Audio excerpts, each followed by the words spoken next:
তো hello' dear friends, আৰু এইখিনি মোৰ মুৰ্গী পোৱালিখিনি দেখিছে। তো এই মুৰ্গী পোৱালিখিনি এইটো ভিডিঅ' কালি দিব লাগিছিলে, তো মই কালি আপলোড দিব নোৱাৰিলোঁ। তো এইকাৰণে আজি আপলোড দি দিছোঁ। আৰু মুৰ্গীখিনি চাওক কিমান ধুনীয়াকৈ আছে, কিমান ধুনীয়াকৈ দানা খাই আছে আৰু কিমান ধুনীয়াকৈ পানী খাই আছে। তো ইহঁতক এইকেইদিন মই ধুনীয়াকৈ বৰ্ডিঙত ৰাখি আছোঁ। আৰু ইহঁতক মই বেলেগ মেডিচিন বুলি ক'ব গ'লে ORS আৰু লিগজেন পাউডাৰ এই দুটা খুৱাই আছোঁ। ৰাতিপুৱা মৰ্ণিং টাইমত আপোনাৰ লিগজেন পাউডাৰ ইউজ কৰোঁ আৰু দুপৰীয়া টাইমত ORS পাউডাৰ ইউজ কৰোঁ।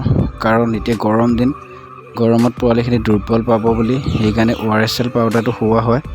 তো দেখিছে কিমান ধুনীয়াকৈ পোৱালিখিনি আছে। আৰু এইফালে দেখিছে ধুনীয়াকৈ বস্তা চস্তা পাৰি দিছোঁ ওপৰত ধুনীয়াকৈ, যাতে গৰম ভাৱটো ভিতৰৰ পৰা বাহিৰলৈ ওলাই যাব নোৱাৰে।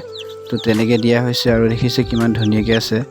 আৰু এইফালে দেখিছে বস্তাত তলত ধুনীয়াকৈ পেপাৰ পাৰি দিছোঁ, তলত আপোনাৰ কাৰ্টন দিছোঁ। তো ধুনীয়াকৈ ঠাণ্ডা ভাৱটো নাপাওক বুলি এনেকৈ দিয়া হৈছে। তো দেখিছে। আৰু এইফালে এই লাইটটোৰ লগতে এটা ইমাৰ্জেঞ্চি লাইট লগাই দিয়া হৈছে।